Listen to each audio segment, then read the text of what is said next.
Amis de la revue de presse, mesdames, messieurs, bonjour. La polémique autour de la dissolution au nom du Parti du Renouveau démocratique PRD préoccupe la guérite. Selon le journal, depuis la déclaration de Maître Adrien Ongbedi en février dernier, semant les doutes entre la fusion entre l'Union progressiste et le PRD, une vive controverse secoue l'opinion publique, alimentant les débats sur la réforme du système partisan. Tandis que certains estiment que le PRD n'existe plus, d'autres au contraire affirment avec conviction qu'il continue d'exister, s'appuyant sur l'absence d'un acte officiel attestant de sa dissolution ou de sa radiation. Pourtant, selon Augustin Sodinou, membre de l'UP Le Renouveau, il y a bel et bien une fusion entre l'UP et le PRD, ce qui a permis la création de la nouvelle entité appelée UP Le Renouveau. Si vous êtes légaliste, vous ne pouvez pas continuer à dire que les partis PRD et UP existent toujours. Non, a-t-il martelé, tout en ajoutant que la liste des partis politiques existant au Bénin, publiée en novembre 2022 par le ministère de l'Intérieur, ne mentionne ni le PRD ni l'UP.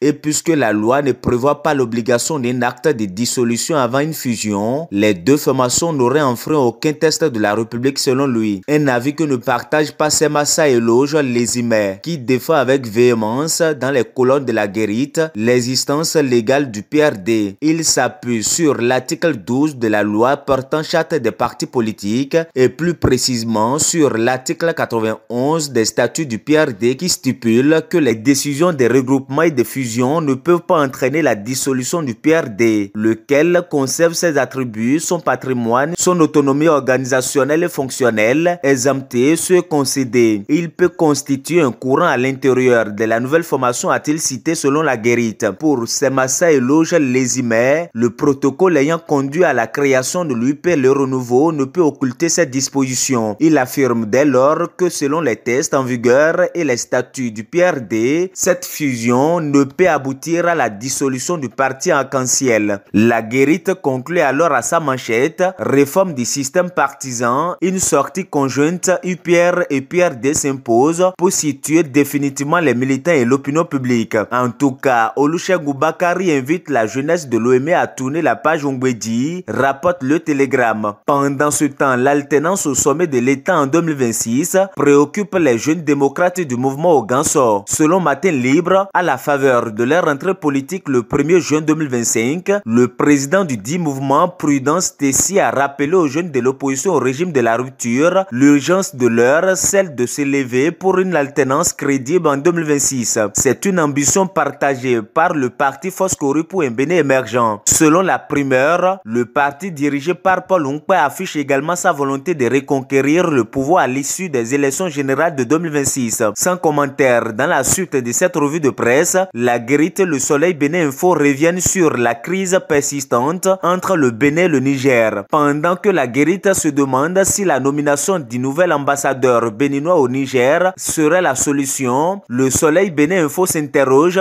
jusqu'où ira le général Tiani. Le journal estime qu'il est temps que les deux présidents se rencontrent et se parlent en toute sincérité pour le bien-être des deux peuples. En tout cas, quoi qu'il en soit, les deux pays gagneraient à faire preuve d'apaisement et à privilégier le dialogue pour rétablir la confiance mutuelle, fait observer la guérite. La réouverture des frontières est attendue avec impatience par les populations des deux côtés qui aspirent à renouer les échanges et à retrouver une vie normale, conclut l'apparition. Les journaux rapportent également ce mercredi la fin de la 31e Assemblée générale régionale de l'APF à Cotonou ce mardi. L'information est traitée par la primeur Libération, Éveil Info, Les 4 Vérités, Le Télégramme, Le Témoin Actu, La Nouvelle Tribune et bien d'autres. Les fruits ont tenu la promesse des fleurs selon le président de l'Assemblée nationale du Bénin, Louis Vlavonou. La rencontre de Cotonou, dira-t-il dans son discours de clôture, marque déjà un nouveau départ dans la vie de cette Assemblée régionale et il y a lieu de nous en réjouir individuellement et collectivement. Il félicite tous les artisans de cet authentique succès et remercie chacun d'entre eux pour sa contribution. Selon Fraternité, l'Assemblée a franchi une étape importante pour son fonctionnement interne en adoptant le nouveau règlement de la région Afrique, élaboré sous la conduite de la section gabonaise et amendé par les délégations. Ce test structurant sera transmis au bureau de l'APF pour information. Le cap est désormais mis sur la 32e Assemblée générale régionale qui se tiendra à Dakar en 2026 sur invitation de la section sénégalaise de l'APF.